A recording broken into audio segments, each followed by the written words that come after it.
Didier Deschamps face à l'Angleterre, c'est un match pour une demi-finale de Coupe du Monde et c'est un match aussi pour son destin puisque techniquement Didier Deschamps, qui n'a toujours pas prolongé, qui ne prolongera pas évidemment avant la fin de la compétition, contrat se termine au 31 décembre, aurait le choix de son destin en cas de victoire face aux Anglais. Alors pour toi Martin, est-ce que c'est une vraie bascule ou est-ce que tu as l'impression, parce que Noël Le Graët a parlé dans le Figaro, il a dit mon souhait c'est que Didier reste. Est-ce que tu as l'impression que finalement que les dés n'ont pas son pipé mais que c'est déjà joué l'avenir de Deschamps? J'allais démarrer par ça, par l'interview de Le Graët. A priori, si on s'en tient à ce que dit Le Graët, donc je vais le citer, je vais être honnête, mon souhait c'est que Didier reste. Qui voulez-vous trouver de mieux? C'est le président qui parle, pas l'ami. Donc a priori, qu'il perde, qu'il gagne, peu importe, la Fédé veut que Didier Deschamps reste. Après, il y a plusieurs inconnus. Quelle est la marge de manœuvre d'un Noël Le Graët qu'on s'est affaibli à la tête de la Fédération française? Est-ce qu'il a vraiment toutes les cartes en main? Est-ce que c'est lui qui va décider et seulement lui? Ça, c'est une première chose. La deuxième chose qu'on ne maîtrise pas et que Noël Le Graët évoque aussi dans cette interview-là, que veut faire Didier Deschamps? Ça non plus, on ne le sait pas. Ça peut dépendre aussi du scénario du match. Si tu perds 4-0 contre les Anglais et que tu n'existes pas, c'est beaucoup plus dur de justifier une poursuite de l'aventure que si tu perds au tir au but après avoir fait un match héroïque. Il y a autre chose quand même, et moi j'aimerais revenir là-dessus, c'est que Didier Deschamps reste sur un échec, l'Euro, et que jusqu'ici, la France a battu, je le dis et je le répète, l'Australie, le Danemark, a perdu contre la Tunisie et a gagné contre la Pologne. Est-ce que ça suffit pour maintenir l'entraîneur, le sélectionneur des champions du monde en place? Est-ce que ça suffit à faire un parcours réussi? Je ne suis pas certain là non plus. Après, il y a aussi les absents, etc. Tout ça qu'il faut prendre en compte. Moi, je pense qu'en l'état, si la France se fait battre par l'Angleterre, je ne vois pas comment Didier Deschamps peut rester en poste. Ce qui ne veut pas dire que si elle s'impose, il restera automatiquement, parce que là aussi, j'aurai des réserves. Quand Noël Le Graët dit c'est le président qui parle, pas l'ami, c'est faux, parce que si c'était le président qui parlait et vraiment qui voulait mettre la pression sur Didier Deschamps, il dirait en gros, il dirait pas évidemment directement tout se joue là, mais il ne dirait pas exactement ça.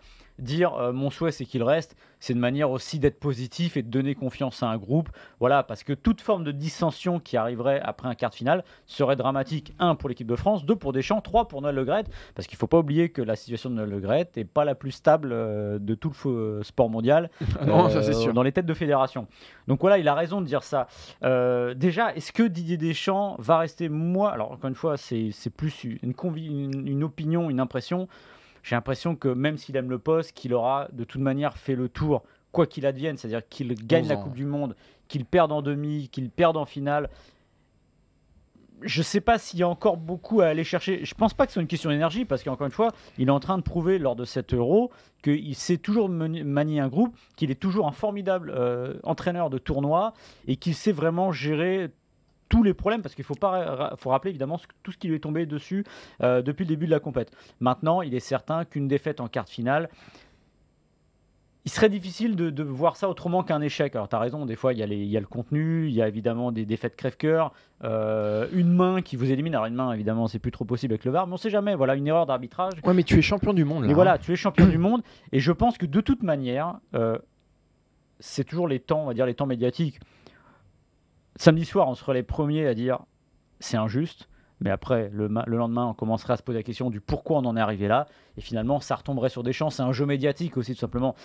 On va parler évidemment, de Kylian Mbappé. Alors, pour faire simple, évidemment, c'est un sujet en France, on en parle beaucoup, mais alors en Angleterre, c'est devenu une obsession absolue. Et il faut savoir que les journalistes anglais, alors les journalistes français ont leurs défauts, ont leurs qualités, mais les journalistes anglais, quand ils tiennent un sujet ou quelque chose, ils vont jusqu'au bout.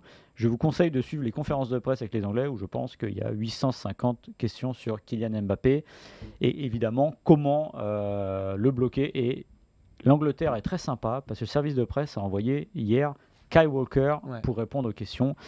Et là, c'est un festival, Martin.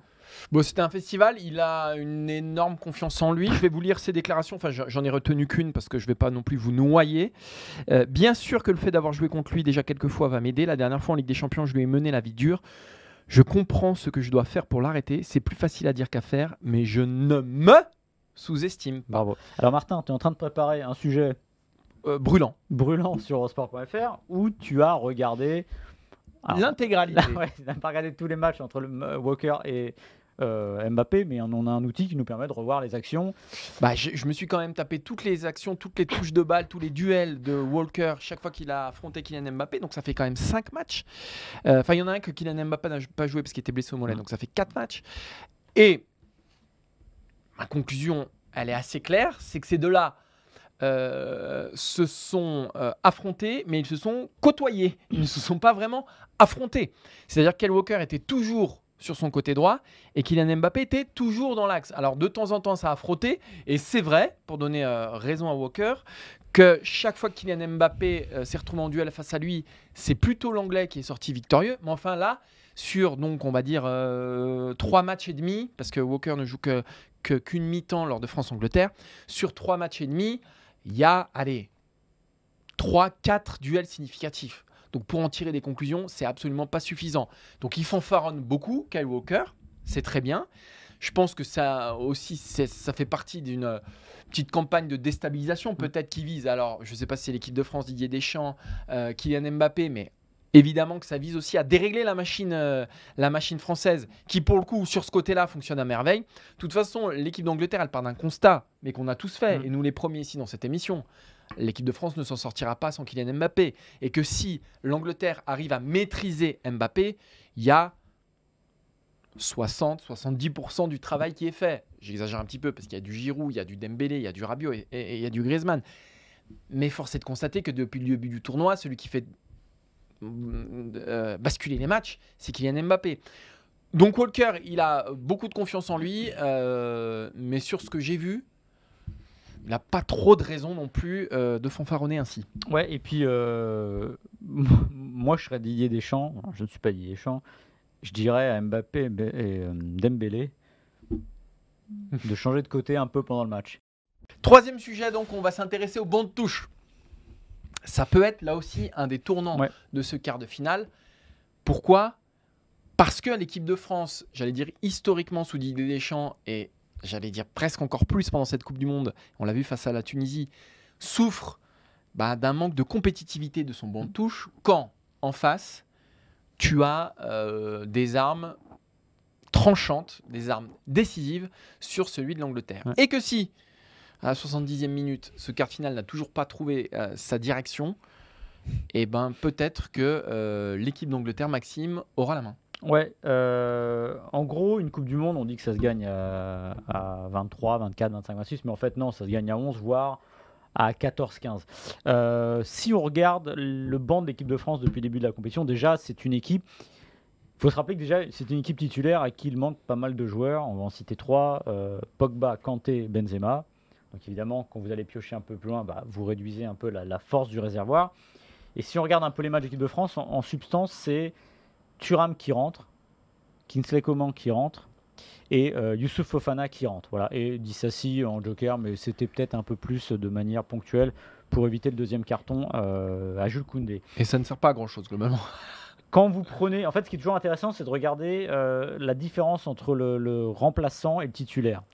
Giroud, Thuram, il y a une certaine différence. Voilà, l'un est plus jeune et c'est pas forcément le pur avant-centre comme Giroud. Kingsley Coman et Dembélé, à la rigueur, on va dire ça se joue à touche-touche, on va dire. Youssouf Fofana, ça pourrait, c'était Tchouaméni à la fois, mais il y a quand même un écart, même si Tchouaméni ne fait pas une Coupe du Monde exceptionnelle, il y a quand même un écart. Et Disasi, évidemment Koundé, là on sent que c'est du bricolage.